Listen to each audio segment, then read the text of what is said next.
Hey friends, it's John Klein III of episode 60 of Shadow and Flame with Magic, the podcast. We're going to review issue 42 of Power Pack as we continue our Inferno coverage. So let's get to it.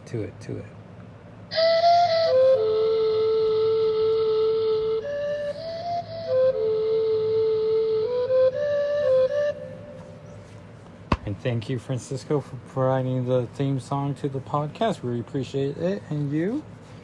And this is Power Pack 42. Inferno continues. Childhood's End. Revenge of the Boogeyman Part 1. And we have the new version of the Boogeyman on the cover, who's all white with tiny eyeballs and big old teeth, for saying, "Welcome to your nightmare." The comic would have cost you $1.25. Nope. $1.25. $100 or $1.75 in Canada and 50 pence.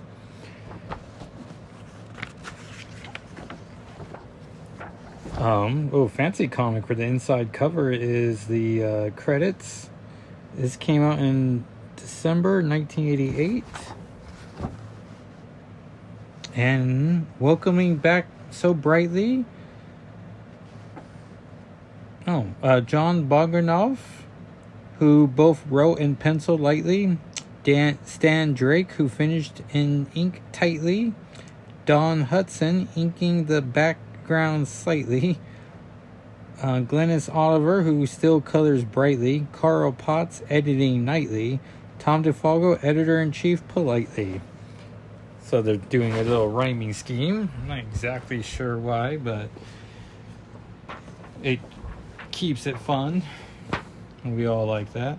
Revenge of the Boogeyman, Part 1. Presented for your consideration, one Douglas Carmody, alias the Boogeyman, an ex-businessman who, for the past year, has been only one aim in life: to destroy 4 children whose only crime was to be mistaken for mutants. For you see, Douglas Carmody is a bigot, one of the particular breed of human that hates and fears any person, group, or thing that smacks of being different.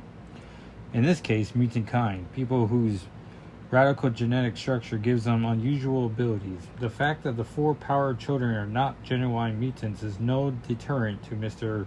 Carmody, because bigotry is a blind obsession. And I should say right now, this book swings big and really takes on some issues. Portrait of a blind man, then, a man consumed by hatred, who until moments ago thought he was in reach of his goal, but now finds himself plunging in slow motion through limbo, an alternate dimension not only for the time and space, but of horror, a place that for Douglas Carmody could well prove far worse than any Twilight Zone. And so we see him falling into limbo as Narcier is taunting him. And we see all the limbo demons are tearing at him.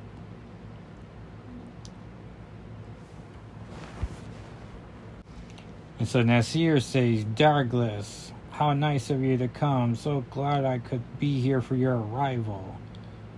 I take it this means you shall be unable to complete our bargain to deliver to me the children, earthling human children I wish to purchase. Yes, you must take alternate arrangements." "Oh, the smell. This can't be real." "Douglas, are you listening to me?" Oh, and he's stripped naked now. "My name is Nasir. Remember, you are in my world now. You seem a bit disoriented, Douglas. Let's refresh your memory, shall we? Let's look back to when you first met those 4 children you call Power Pack. Funny how no one else seemed to realize what a threat they were. You had to fight them all by yourself." I guess we see the first appearance of him fighting them. "Then when they allied themselves to 3 warriors from Asgard," and we see the Warriors 3. Voltzreg is wearing a big old I Love New York shirt, which is fun.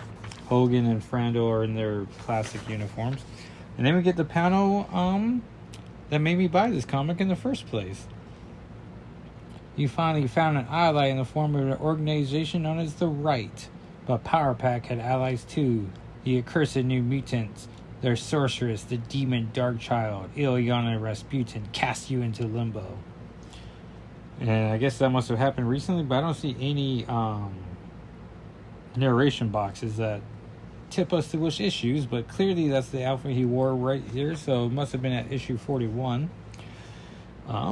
Which I should see if Power Pack is in my 41 comics, because one would think that would be the case. Yeah, I just checked. I don't see it, so maybe it's from our earlier episode, and we're just now catching up to him in limbo. Anyway, so Nasir is taunting him, and that's it. So this breezes through the rest of this book, even though it's very caption heavy. And as we all know, this podcast, if anything, is inspired by Michael Ian Black's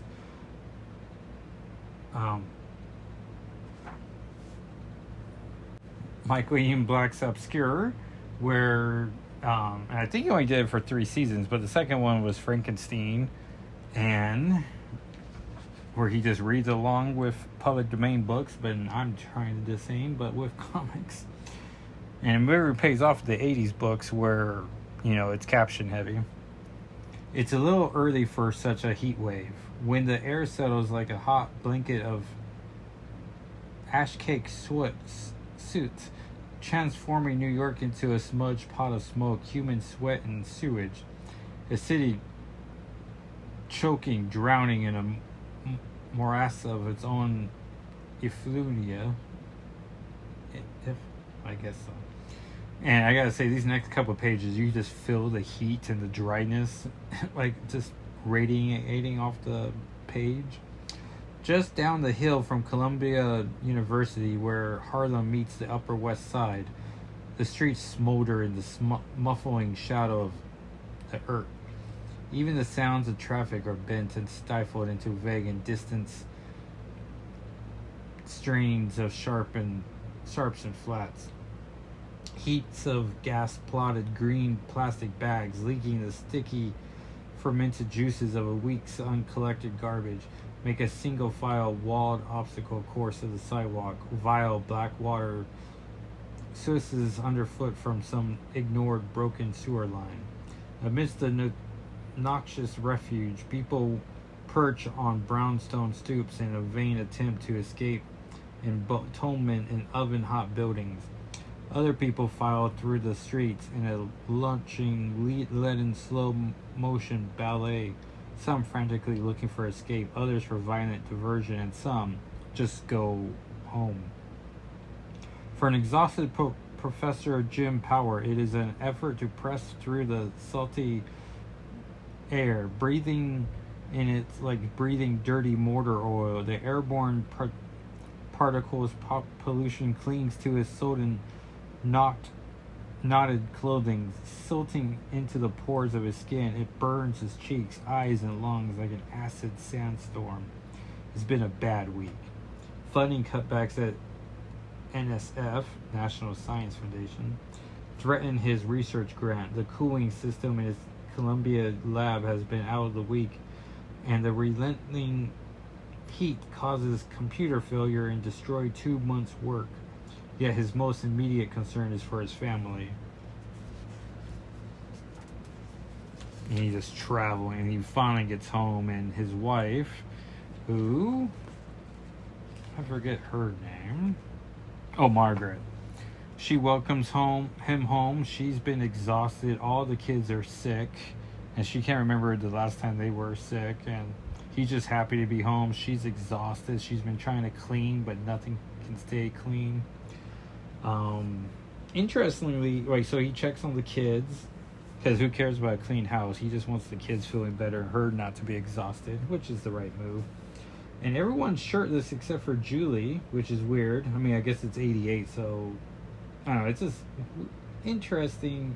It's something to take note of Kate being shirtless, which I remember in 88, like my younger sister, who must have been probably around this age, like, doing slip and slides shirtless, and it wasn't until a neighbor mentioned one of those things where you think it's your normal until someone mentions how it's not, and there's like she should be wearing a shirt, and it's like, oh, like, why are you even looking? Which I remember thinking that just at that age, but also being like, oh, maybe she should be. I don't know. Like, but I wasn't wearing a shirt, so I was like, sure. But anyways, it was the 80s. So they're gonna try to run the bath, and when they turn on the faucet, sewage comes out of it, and it's disgusting. And no one knows what to do about it. The Cross Bronx Expressway, freak accidents, fire, and unscheduled road construction has backed up traffic from the GW Bridge through Co-op City, which I don't know what Co-op City is. Thousands of desperate commuters slowly expiring their broiling metal boxes glued to an 8-mile strip of flypaper, motionless in a cloying velvet maja of... Man, there's some words in this book. Of carbon monoxide, diesel, and gasoline, brains melt like the sticky, steaming asphalt in the blistering heat. Like the silico which brings insanity, to which, caught by scorching winds, the heat drives an already violent...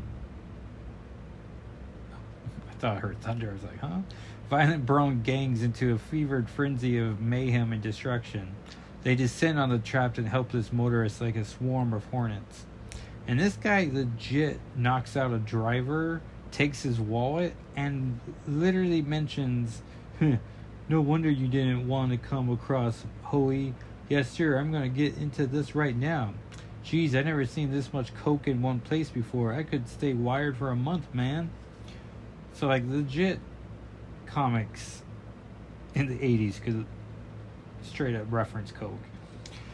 And then we see the new boogeyman just, like, in his favorite new move, just grabs him by the junkie by the head and just squeezes it completely to a plump with a pop glitch.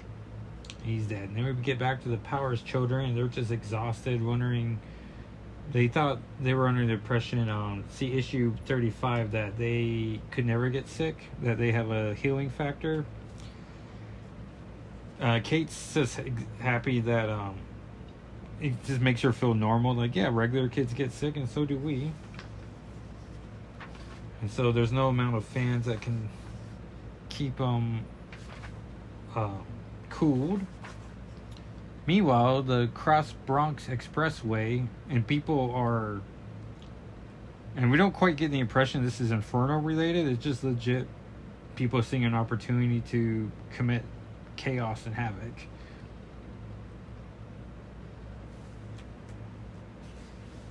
And now the boogeyman, the newly reformed boogeyman, is just destroying people, and he grabs another guy by his neck and just cracks, like, with a chud. Like, he's dead now. We see it from the cover, but zoomed out a little, and he just all white, giant head, giant like torso, but then like normal arms and legs. I don't know. He definitely looks bizarre. Dusk falls on New York like an iron lid, bringing no cool breath to the sweltering air this maze. In the city's dark bowels, it is already night. The signs and lights of Times Square spring awake to crackle and hum the scorched ozone haze. Already the streets of Manhattan have begun to take on a supernatural, hellish aspect, but the denizens of this lowly place would be hard to put to tell the difference until now.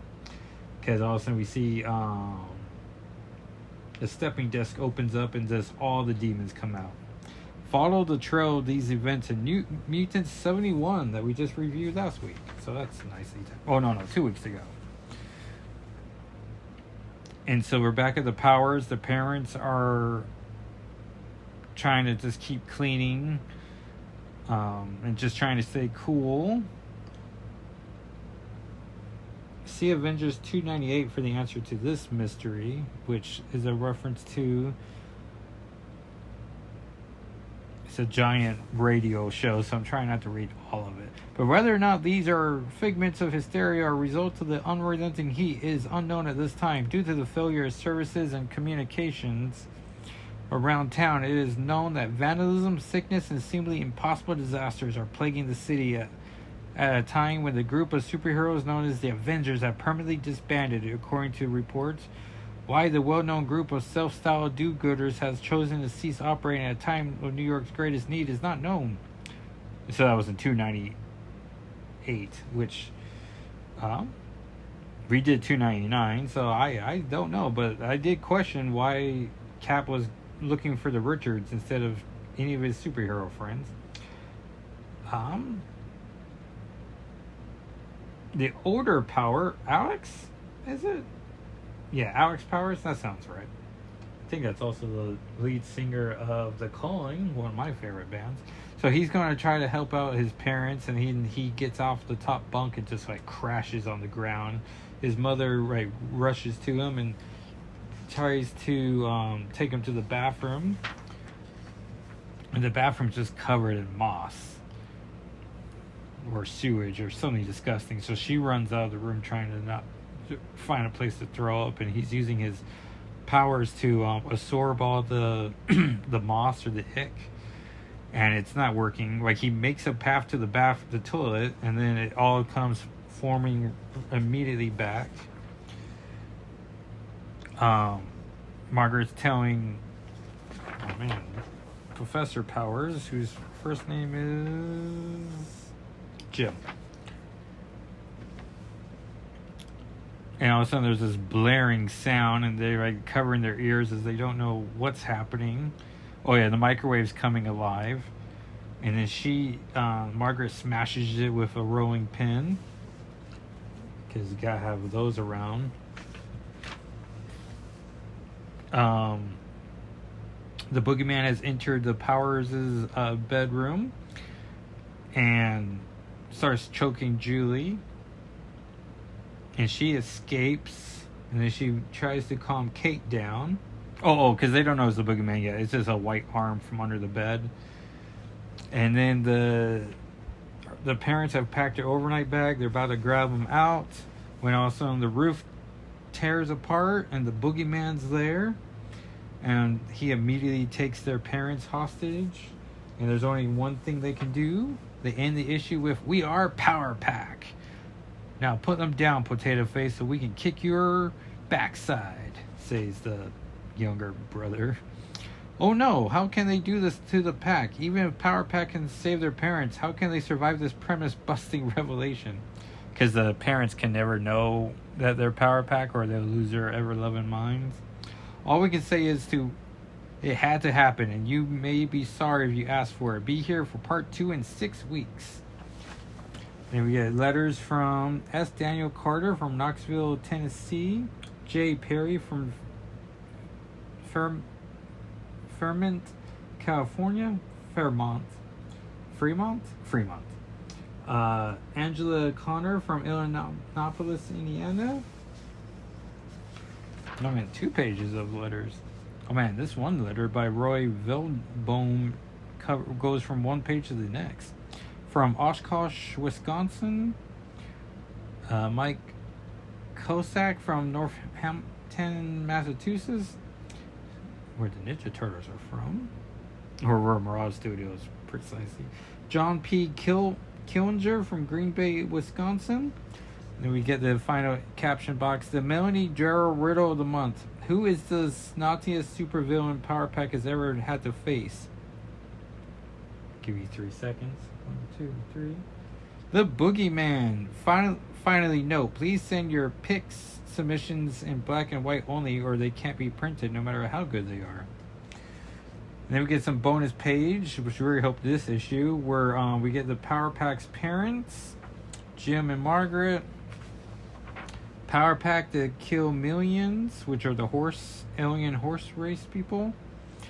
And next issue, Inferno, an introduction to Xavier School Gifted, as we see the boogeyman has defeated their parents. Katie's crying, and the younger brother's going to fight him, and Alex is holding Katie back. Back cover ad is for Inferno, Uncanny X-Men 240 to 242, New Mutants 71 to 73, X-Factor 36 to 38. Oh no, there's definitely some night thundering. And so that concludes our Inferno coverage. Next week we'll be back to Exterminators 4 as that concludes. And then I believe our next current comic room review is X-Men 26, which was incredible. And then last week, Ultimate Invasion 3 came out, and Magic's in there, and it was an okay book. I don't know much else to write about, but she's pretty fierce in it, standing up for herself and representing Russia. So come back next week for that, for those two episodes for sure. And if you want to read up on any of my writing, you can do that at shadowandflameofmagic.com. You can look for that image of Magic and the New Mutants from this issue on Twitter and Instagram at SNFWM. You can follow me on Twitter and Instagram and YouTube and Blue Sky at Jackal SIII. And if you would give a subscribe and ask a friend too, we appreciate it, as it helps the podcast grow. And I'll talk at you next time. All right, everyone. Bye.